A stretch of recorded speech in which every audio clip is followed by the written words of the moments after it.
Gas সংকটে feeling স্টেশনগুলোতে বাড়তি চাপ যানবাহনের। ঘন্টার পর ঘন্টা অপেক্ষা করেও অনেক চালক পাচ্ছেন না পর্যাপ্ত গ্যাস। যাত্রী পরিবহনেও বিঘ্ন ঘটছে, বাড়ছে জনভোগান্তি। দিনের বেশিরভাগ সময় পাম্পেই চলে যাওয়ায় জীবিকা নির্বাহে কষ্টের কথা জানান ভুক্তভোগীরা। দ্রুত সমস্যা সমাধানের তাগিদ দেন চালকদের। Apple শাহরিয়ারের report. জীবন থেমে না থাকলেও থমকে আছে জীবিকার চাকা। গ্যাসের সংকটে ফিলিং স্টেশন জুড়ে লেগেছে যানবাহনের দীর্ঘ সারি। ভোরের আলো ফোটার আগেই জ্বালানির আশায় লাইনে দাঁড়ান চালকরা। ঘন্টার পর ঘন্টা অপেক্ষার পরও মিলছে না কাঙ্ক্ষিত গ্যাস। কিছু ফিলিং স্টেশনে আবার গ্যাস নেই লেখা ঝুলিয়ে দেওয়া হয়েছে। গ্যাসের জন্য পাম্পে পাম্পে ঘুরে সময় নষ্ট হওয়ার পাশাপাশি ভোগান্তি পোহাতে হচ্ছে চালকদের। 7 রাস্তা গেলাম, ওই দিক দিয়ে গেলাম, এই যে ওই পারে পরিবাগ গেলাম, সব বন্ধ।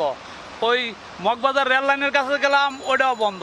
সব ঘুরে গেড়ে এই যে এখানে ওই রূপায়ণের ওই পার থেকে সিরিয়াল দেয় পর্যন্ত আইছি। গ্যাসের সংকটটা যাতে দ্রুত সমাধানও আমরা সরকারের কাছে আবদার করি। এই যে 6 ঘন্টায় গ্যাস ঢুকতেছে মাত্র 200 টাকা 250 টাকার, আর এটা দিয়ে তো চলা যাচ্ছে না। এটা উপর মহল থেকে একটা সিদ্ধান্ত নেওয়া উচিত দ্রুত সময়ের জন্য। এর প্রভাব পড়েছে জনজীবনেও। রাজধানী সড়কে সিএনজি অটোরিকশা সহ গ্যাসে চলা যানবাহনের সংখ্যা কিছুটা কমেছে। ভাড়ায় চলা যানবাহনগুলোর চালকরাও বিপাকে।